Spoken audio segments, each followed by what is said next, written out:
बोल बांके बिहारी लाल की जय। आज हम रविवार की कथा करेंगे। रविवार जैसे कि नाम से ही पता चलता है कि रवि मतलब आज सूर्य देव का दिन होता है। तो हम रविवार की कथा शुरू करेंगे। एक बुढ़िया होती है, उसका नियम था प्रति रविवार को सवेरे ही स्नान करके गोबर से घर को लीपकर भोजन तैयार करके भगवान को भोग लगाकर स्वयं भोजन किया करती थी। ऐसा व्रत करने से उसका घर अनेक प्रकार से धन धान्य से पूर्ण था। श्री हरि की कृपा से घर में किसी प्रकार का विघ्न या दुख नहीं था। इस तरह कुछ दिन बीत जाने पर उसकी एक पड़ोसन, जिसकी गौ का गोबर वह बुढ़िया लाया करती थी, विचार करने लगी कि ये बुढ़िया तो हमेशा मेरे घर से गोबर ले जाती है। इसलिए उसने गौ के घर के भीतर बांधना शुरू कर दिया। अब बुढ़िया को गोबर नहीं मिला।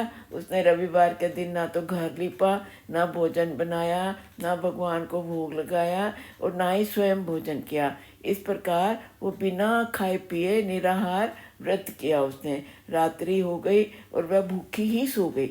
रात्रि में सूर्य भगवान ने उसे स्वप्न में दर्शन दिया और पूछा कि भोजन नहीं बनाने और लगाने का भोजन ना बनाने और भोग ना लगाने का क्या कारण है।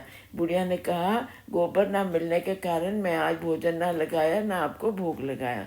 तो भगवान कहते हैं, माता मैं तुझको ऐसी गौ देता हूँ जो तेरी सब मनोकामनाएं पूरी करेगी, क्योंकि तुम हमेशा रविवार को गौ के गोबर से घर लीप कर भोजन बनाकर मुझे भोग लगाती हो। मैं तुमसे बहुत खुश हूँ।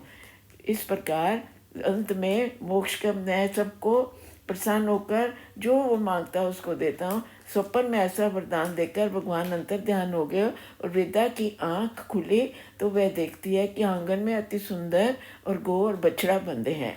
वह गाय और बछड़े को देखकर अति प्रसन्न हुई और उसको घर के बाहर बांध दिया और वहीं खाने का चारा डाल दिया। जब उसकी पड़ोसन ने बुढ़िया के घर के बाहर एक अति सुंदर गौ और बछड़े को देखा तो द्वेष के कारण उसका हृदय जल उठा और उसने देखा कि गाय ने सोने का गोबर किया है। तो वह उस गाय का सोने का गोबर उठा कर ले गए और उसकी जगह अपनी गाय का गोबर रख दिया। वह नित्य प्रति ऐसा ही करती रही और सीधी सादी बुढ़िया को इस बात की कुछ खबर ही नहीं होने दी। तब सर्वव्यापी ईश्वर ने सोचा कि चालाक पड़ोसन के कारण बुढ़िया ठगी जा रही है। तो ईश्वर ने एक दिन संध्या के समय बहुत तेज आंधी चला दी। बुढ़िया ने अंधेरे के भय से गौ को और बछड़े को घर के अंदर बांध दिया।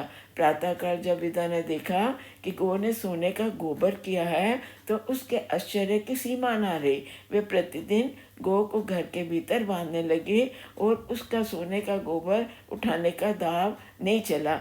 तो पड़ोसन को जब सोना नहीं मिला, उसने गोबर नहीं उठा पाई, तो ईर्ष्या और डाह से जल उठी और कुछ उपाय ना देकर पड़ोसन ने उस देश के राजा को सभा में जाके कहा, महाराज मेरे पड़ोस में एक वृद्धा है के पास गऊ है जो आप जैसे राजाओं के पास होनी चाहिए। वह नित्य सोने का गोबर देती है। आप उस सोने से प्रजा का पालन करिए। वह वृद्धा इतने सोने का क्या करेगी। राजा ने ये बात सुनकर दूतों को वृद्धा के घर से गऊ लेके आने को आज्ञा दी। वृद्धा प्रातः ईश्वर का भोग लगाने ही जा रही थी, कब भोजन ग्रहण करने ही जा रही थी कि राजा के कर्मचारी गौ को खोलकर ले गए। वृद्धा काफी रोई चिल्लाई, लेकिन कर्मचारियों ने उसकी एक नहीं सुनी। उस दिन वृद्धा गौ के वियोग में भोजन नहीं किया। रात भर रो रो कर ईश्वर से गौ को वापस पाने की प्रार्थना करने लगे। उधर राजा गौ को देखकर बहुत प्रसन्न हुआ, लेकिन सुबह जैसे ही उठा तो उसका सारा महल गोबर से भरा दिखाई दिया। राजा ये देखकर घबरा गया। भगवान ने रात्रि में राजा को स्वप्न में कहा कि हे राजा, गाय वृद्धा को लौटाने में ही तेरा भला है। इसके परिवार के व्रत से प्रसन्न होकर मैंने उसे आगे गाय दी थी। प्रातः होते ही राजा ने वृद्धा को बुलाकर बहुत सा धन दे के दिया और पड़ोसन को सजा दी। सारे राज्य में ये आदेश दे दिया, समस्त मनोकामनाओं की पूर्ति के लिए रविवार का व्रत करो। और व्रत करने से सारा नगर और सब लोग बगे सुख जीवन व्यतीत करने लगे।